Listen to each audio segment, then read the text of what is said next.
¿Imaginas planear durante meses una fuga perfecta como en Prison Break? Seguro has oído hablar de Alcatraz, esa prisión rodeada de agua helada, con vigilancia las 24 horas y de la que, supuestamente, nadie podía escapar. Pero lo que quizás no sabes es cómo 3 hombres pusieron a prueba todo ese sistema y desaparecieron sin dejar rastro. Esta historia no es ficción. Este caso te lo cuenta Scary Tube.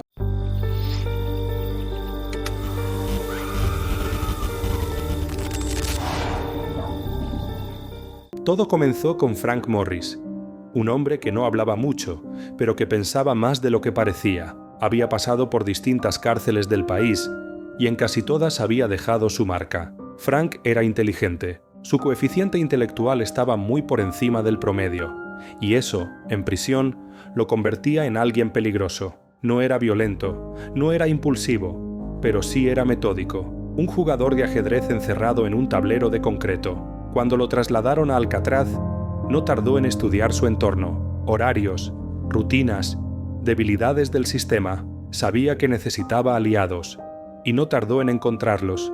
John y Clarence Anglin, 2 hermanos de Georgia, expertos en robos, pero también conocidos por haber intentado escapar de otras prisiones. Y como Frank, ya habían aprendido a moverse sin llamar la atención. Los 3 formaban un trío silencioso, pero cada día más coordinado. No hablaban de más, no actuaban impulsivamente, pero en sus cabezas el plan ya empezaba a tomar forma. Alcatraz no era cualquier cárcel, estaba construida en una isla, a más de 2 kilómetros de la costa. Las aguas que la rodeaban eran frías, con corrientes fuertes, y se decía que estaban llenas de tiburones. Todo estaba pensado para que nadie pudiera escapar, pero eso no detuvo a Frank ni a los hermanos Anglin. Durante el día parecían presos normales, cumplían con sus tareas, no causaban problemas, no levantaban sospechas, pero por las noches se transformaban en ingenieros, artesanos y estrategas. Comenzaron por lo básico, raspar la pared tras el fregadero de sus celdas. Usaban cucharas, clavos oxidados, incluso partes de una aspiradora vieja que habían modificado como taladro. El polvo y los escombros los escondían dentro de las rejillas del patio de ventilación. Para tapar el ruido, esperaban a que empezara la hora de la música. Cada vez que la radio sonaba por los altavoces del bloque, ellos aprovechaban para trabajar. Cuando lograron abrir un agujero lo suficientemente grande, descubrieron un pasillo de mantenimiento oculto detrás de sus celdas, oscuro, lleno de tuberías y sin vigilancia. Era su ruta secreta. Nadie más sabía que existía. Allí empezaron a esconder los materiales que robaban poco a poco. Impermeables, pegamento, trozos de madera, herramientas improvisadas. Con más de 50 impermeables comenzaron a construir una balsa inflable y varios chalecos salvavidas. La sellaban usando planchas calientes y pegamento casero hecho con pasta de arroz. Y mientras tanto, ideaban el paso más delicado de todos: cómo engañar a los guardias por la noche.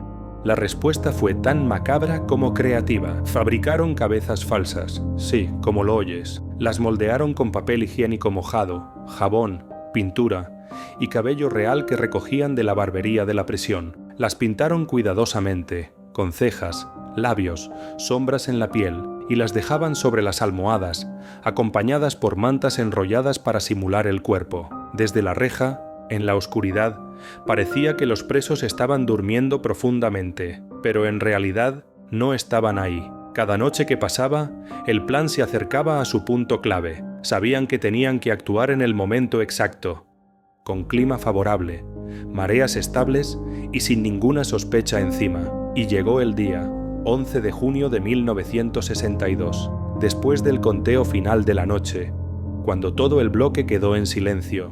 Frank, John y Clarence se movieron, quitaron las rejillas tras el fregadero, entraron al pasillo de mantenimiento, recogieron sus cosas y avanzaron hasta el techo. Desde allí, bajaron por una de las paredes exteriores, evadiendo las luces, los ruidos, los ojos de los guardias. Cruzaron el patio y llegaron al borde de la isla. Ahí estaba escondida la balsa. La inflaron con un viejo acordeón adaptado como bomba de aire, y en medio de la noche, sin dejar huellas, se lanzaron al mar. La oscuridad los tragó. La mañana siguiente empezó como cualquier otra. Los guardias hacían su ronda rutinaria, revisando celda por celda, sin sospechar que algo grave estaba a punto de explotar. Cuando llegaron a la celda de Frank, le hablaron, y no respondió. Volvieron a llamar, nada. Uno de los guardias abrió la puerta, tocó la cabeza, y ésta rodó por la cama. El susto fue inmediato. Sonaron las alarmas. Los guardias corrieron hacia las otras celdas.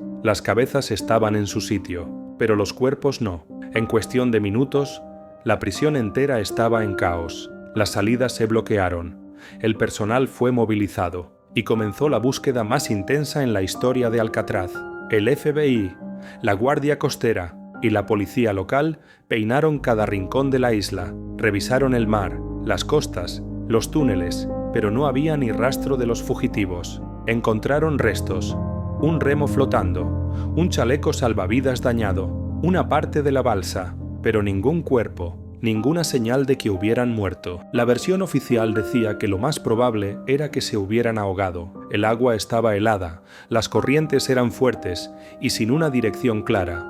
Era casi imposible llegar a tierra firme, pero había algo que no cuadraba. No había evidencia concreta de que murieron, y eso dejó la puerta abierta a otra posibilidad. ¿Y si lo lograron? Con el paso de los años empezaron a aparecer teorías, testimonios, pistas, incluso cartas. Una de ellas llegó en 2013 al FBI. La escribió alguien que decía ser John Anglin. Decía estar enfermo, viejo, viviendo bajo una identidad falsa, y pedía negociar su entrega a cambio de tratamiento médico. Nunca se comprobó si la carta era real, pero tampoco se descartó. Otras pistas hablaban de que los tres habían llegado a tierra firme y cruzado la frontera hacia México o Brasil. Incluso hay una foto tomada en los años 70, donde supuestamente aparecen los hermanos Anglin viviendo en una granja en América del Sur. ¿Montaje? ¿Realidad?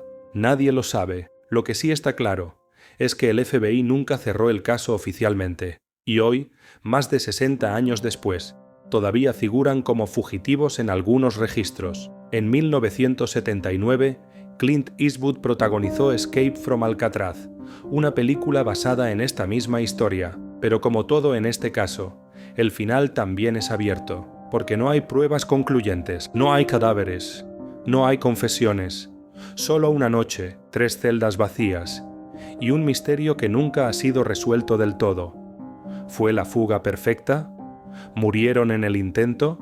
¿O están aún por ahí, riéndose en silencio de haber burlado a la prisión más segura del mundo? Solo ellos lo saben. Y quizás ya nunca lo sabremos. Si esta historia te ha dejado con la intriga, dale like al vídeo, deja tu comentario y dime, ¿crees que lograron escapar? ¿O todo terminó en el fondo del mar? Y si te gustan los casos reales, misteriosos y llenos de tensión, suscríbete a Scarytube, porque lo que viene es aún más oscuro. Nos vemos en el próximo caso.